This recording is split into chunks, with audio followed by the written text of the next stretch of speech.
Raise your hand if you have kids. I have 3 boys. My youngest is a girl. Whenever I'm out of town, speaking around the country as I've been for the last 8 days, every day she FaceTimes me and she says, "Daddy, are you coming home today?" And for the last 8 days, the answer's been, "No, Sophie, I'm sorry." So with a little help from you guys are going to give her the answer that she wants to hear. So on the count of 3, I want you to say, "Sophia, Daddy's coming home today."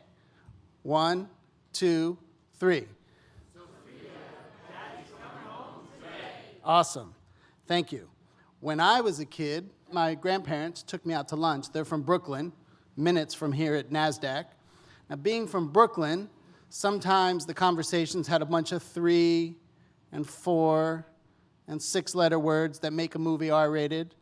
But for them, we're just kind of like commas. And my pop, he wasn't a formally educated man, but he always taught us life lessons. Maybe you can help me with these. The first one was righty-tighty, lefty, measure twice, cut.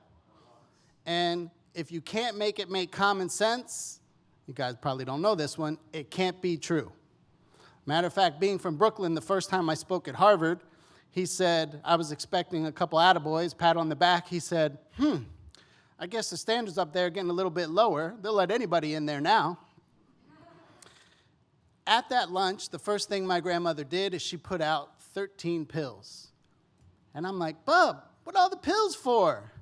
And she said, "Well, baby, the first one's for my sugar, the second one's for my pressure, the third one's for my cholesterol, the fourth one, baby, that's for the side effects of number 1, and the 5th one, that's for the side effects of number 2, and so on and so on." And I saw my grandmother's health go downhill very quickly. Oral medication after oral medication, insulin, dialysis, amputation, until a couple months after that lunch, she was up in heaven with all the angels. My name's Dr. Stephen Wonder, not like the singer Stevie Wonder. I promise not to sing for you tonight.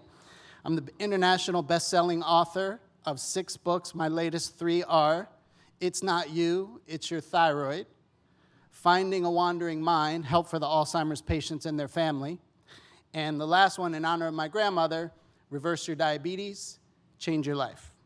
And over the last 20 years, I've helped literally over hundreds of thousands of patients become healthier. Now, the story I'm told by diabetics is never changing. You go to your doctor, the doctor does some blood work, you get a call a couple days later from the office, they say, "Hey, Mr. Jones, you need to come in, the doctor's seen your blood." So you make an appointment, you go back in, and the doctor says, "Hey, Mrs. Jones, we got your blood work. I'm sorry to inform you, you are a type 2 diabetic." And then they start to give you a medication that starts with M, ends with N, and sounds a whole lot like what? Metformin.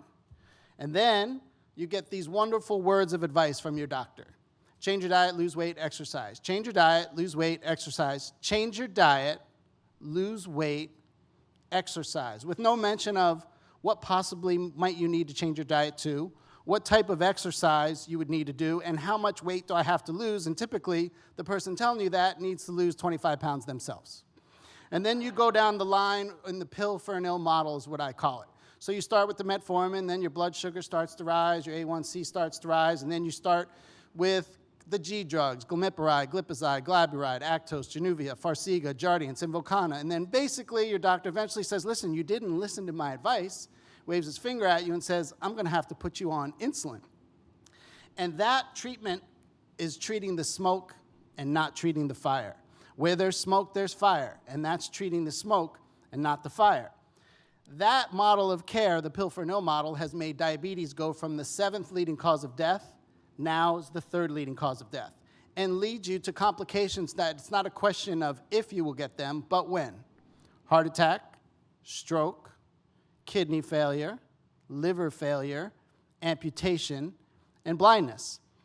And I'm here to tell you that that is totally unnecessary because type 2 diabetes is a completely simple disease to reverse.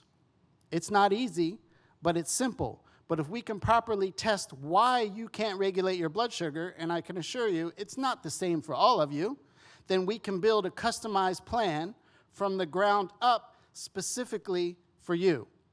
I mean, I know that sounds crazy, but that's how you do it. Unfortunately, that's not what's done.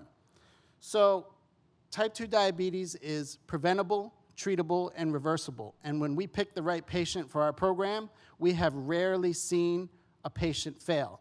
And I've dedicated the last 20 years of my entire professional life to make sure that you and your kids and your grandparents don't suffer from this completely reversible disease.